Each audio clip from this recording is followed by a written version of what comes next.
This one's kind of a sad post, so you're gonna want to get your Kleenex out. Just in case, I'm sorry. Hey babes, welcome to my channel. I've been away for a little bit, and I should let you know why. If you follow me on Instagram, that's mostly where I posted it, was on Instagram. You had seen that my elderly little kitty passed away. So it's been a hard couple weeks. I wanted to talk just a little bit about my experience with my kitty. So she was 17 years old, almost 18, and she was an amazing little kitty. Her name was Bean, Vanilla Bean to be complete, but we never called her that. She just kind of ended up being Bean, but she had so many different names that we came up with her. You know, really, she was a little pumpkin schnitzel princess is what she was to us. She was an angel. So I just wanted to talk about what happened. So basically, she had kidney failure, and that's kind of irreversible. You can't really do much about that. You can, if you catch it early enough, you can definitely treat it with medication. We actually caught it last year. Unfortunately for us, she wouldn't take medication. We tried hiding it in food. We tried hiding it in treats. We tried squirting it down her throat. None of those things really worked. And so we decided to opt for quality of life over quantity. So she had become mistrustful of food and she wasn't eating anymore. And so we had stopped with the medication and just decided to move forward with her life that she had lived a very long and beautiful and love-filled life. And we got a whole extra year out of her, which was great.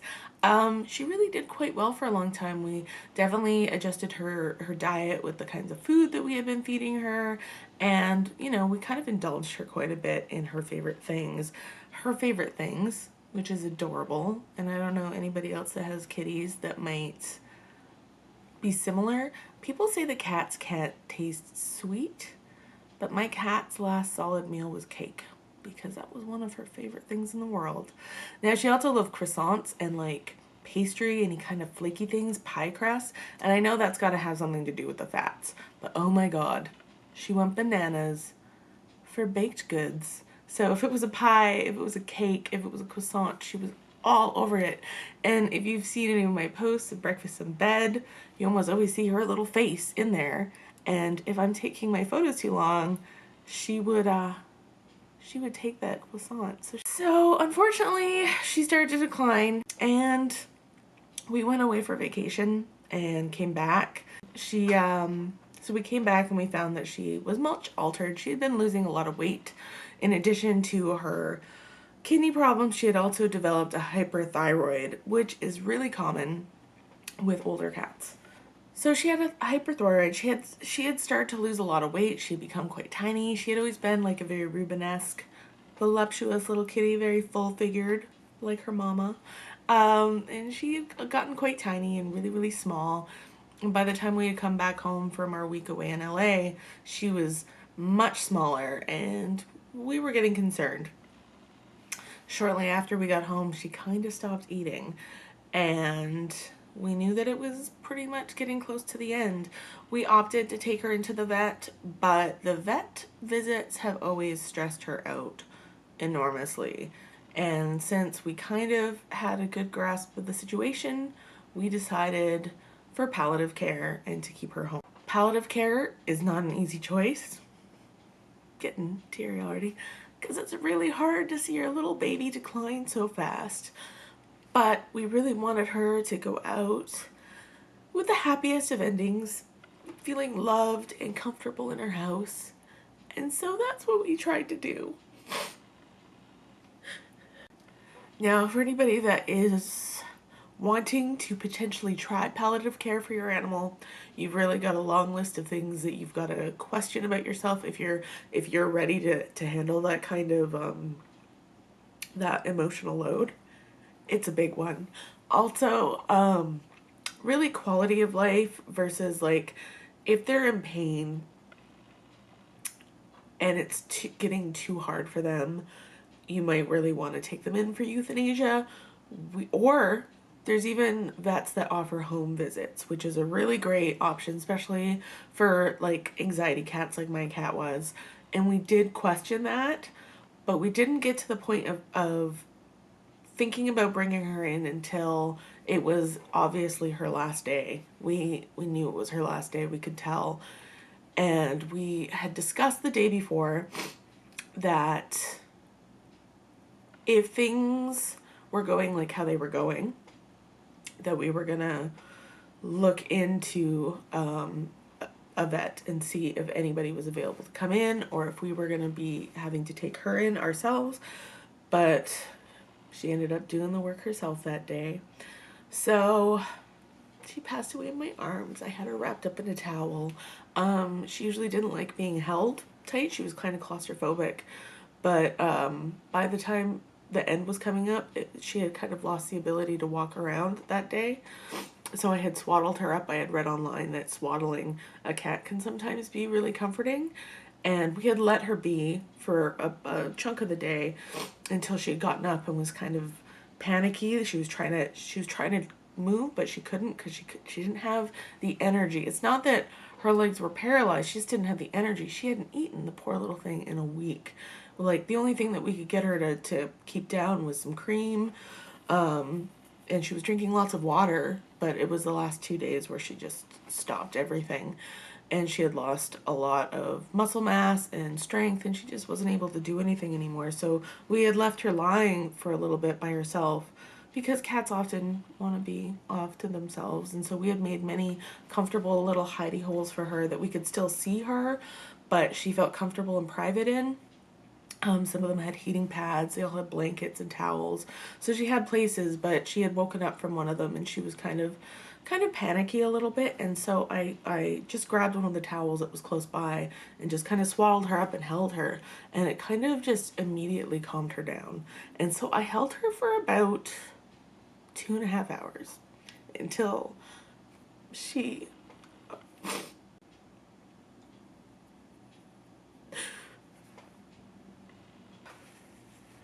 Sorry. It's still fresh. And this is probably too much for some people to watch, and I don't blame you. So I held her for about 2 hours until she started gasping for breath. And we could tell that that was the end, and she was passing away. So she passed away in my arms with my husband right behind me so that she could see us both. And he was her favorite person in the world. She was kind of the indicator to show me that he was the one, because she never really took to men. She was definitely a sapphic cat. She loved the ladies. She loved the ladies her entire life. So she loved him a lot. And so she was able to see him and be with me and be held and have her head stroked. And it was really painful, but it was also really beautiful that we were able to give her a really comfortable end. Now, we got a lot of responses from people saying how strong we were for making this decision. And I have to say that when it comes to the end of your pet's life, you're always strong, because that is a hard decision. Anybody that decides to choose euthanasia, that's a hard decision. And it's also usually for the best. Like, people are always thinking about what is the best for their little animal, for their fur baby. So I don't want people to ever think that choosing palliative care and a home death is like the more righteous thing to do. It's not. It was just the right thing to do for our cat Bean. And it's a different situation for every cat. So her brother from a long time ago, not like blood brother, but he passed away 5 years ago. And I don't know why we have the worst luck with our little babies dying the day after our birthdays, but they do. So her little brother passed away 5 years ago, and he had fatty liver disease, and we had tried all the things to try and save him. We had even put a feeding tube into his neck, and it was a hard path, and it was just as hard as this one. They were just different paths, but we decided to opt for euthanasia for our little kitty Bat because it was the best option for him. And it wasn't easy. Just like it wasn't easy watching her decline or watching her pass away in my arms. Neither one is easy.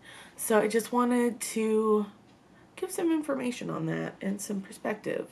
I was able to, luckily, because she was at home, I was able to have like a little mini wake for her. So I was able, since she was swaddled up in her little towel, I was able to kind of get her in a comfortable resting kind of position before any kind of rigor mortis set in.